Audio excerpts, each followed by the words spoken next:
মনের ভেতরে তখন শান্তিও থাকবে না। আপনার কাছে যে পরিমাণ সম্পত্তি থাকুক না কেন, এই সম্পদ আপনাকে শান্তি দিতে পারবে না। আর মানুষজন যে কারণে সালাহ আদায় করে না, সেটা হলো তাদের জ্ঞানের অভাব।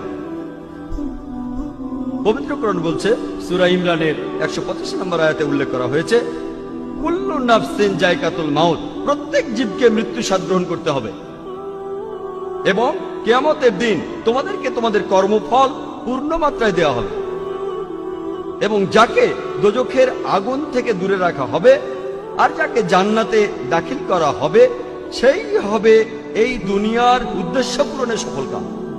কারণ নিশ্চয়ই এই পার্থিব জীবন একটা ছলনাময়, ভোগ ব্যতীত কিছুই না। সালাহ আদায় করলে অনেক উপকৃত হবেন।